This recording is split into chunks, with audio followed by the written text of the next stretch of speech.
So, ito na yung ating part 2 ng pagpunta natin dun sa Hongpin 360. So, ito na yung hinihintay nyo. Sorry kung natagalan man bago ako nakapag-upload dahil medyo naging busy ako netong mga nakaraang araw. So, tara na at tibutin na natin ang Buddha na ito at aakyat tayo doon sa taas. Lang. At so kung hindi ka pa nakasubscribe sa aking YouTube channel, please don't forget to click the subscribe button, click the thumbs up, and click nyo na rin yung bell button para lagi tayong updated sa aking mga bagong upload na video.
So, ayun na nga mga kapangyaw at nakakita tayo dito sa mga steps na to.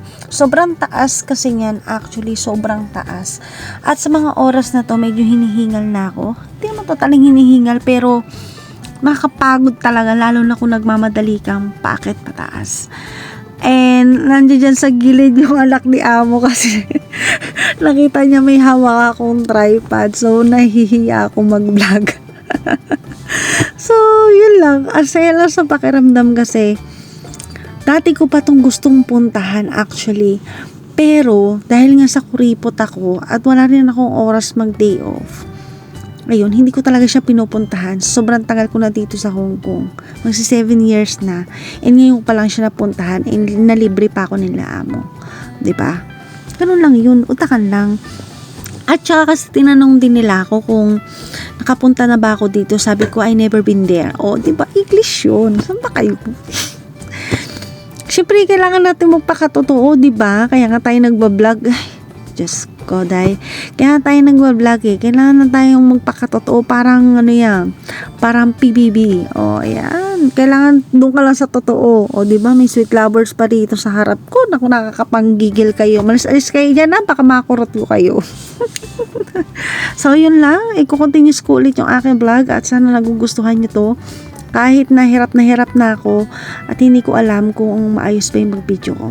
So, yun lang.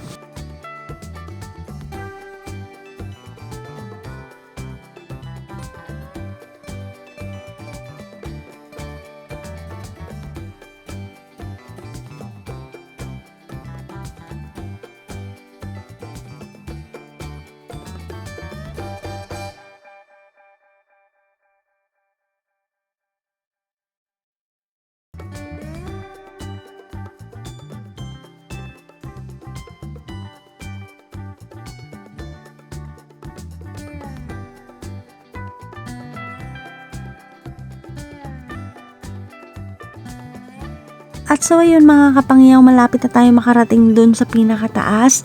And ipapakita ko sa inyo yung view pag nandito na kayo sa taas. Ayan yung view na makikita nyo pag nandun kayo. And napakaganda. Actually, yung kulay orange na yan, may sinabi sa akin si Amo, tsaka yung anak niya kung ano ba yun. Nakalimutan ko na. Basta pag naalala ko na lang, sasabihin ko ulit. And ayan, pwede ka pala dyan umakit sa taas. Dyan sa pinaka parang puwetan niya. Diyan sa may inuupuan niya, pwede ka pang umakyat dyan. Papasok ka lang sa loob. And so, yun lang. Sana na-enjoy nyo itong vlog na to. And lilibutin pa natin yung ibang mga place. Picture-picture lang muna tayo. Okay? Enjoy!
So yun mga kapangyaw, dahil bababa na tayo, and dito ko na rin ipinasok yung mga clips ng picture na mga kuha ko doon sa Ngongpin bago ako umakyat pataas. At itong mga picture na to is galing doon sa ibang cellphone ng amo ko, anak ni amo, and yung iba galing din sa akin. So masasabi ko na napakaganda nung lugar na to, mas visit talaga para ma-enjoy nyo rin kung ano yung magandang makikita nyo dun sa lugar na yun. And sana balang araw, diba, hindi yung employer ko lang yung kasama kong pupunta dyan. Syempre, sana yung pamilya ko rin. Siguro balang araw, darating din yun, pero hindi pa ngayon. In the long run, baka malay mo, susunod, or bukas. Yun lang.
So, dito nga pala mga kapangyaw, nag-mute ako ng sounds kasi naisip ko baka prayers yun or sounds ng about sa Buddha. Kaya in-off ko kasi baka mamaya may CPR siya.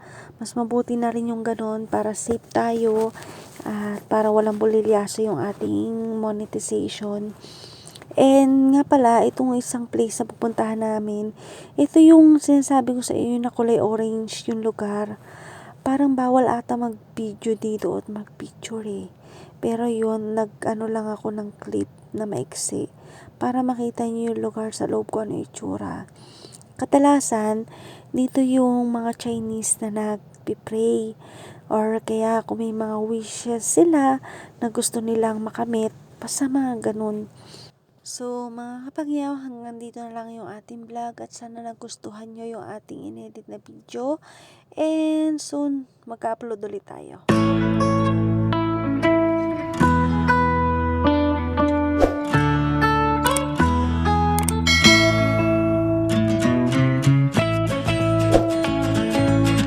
Thank you for watching. God bless, Pangyaw. Mwah.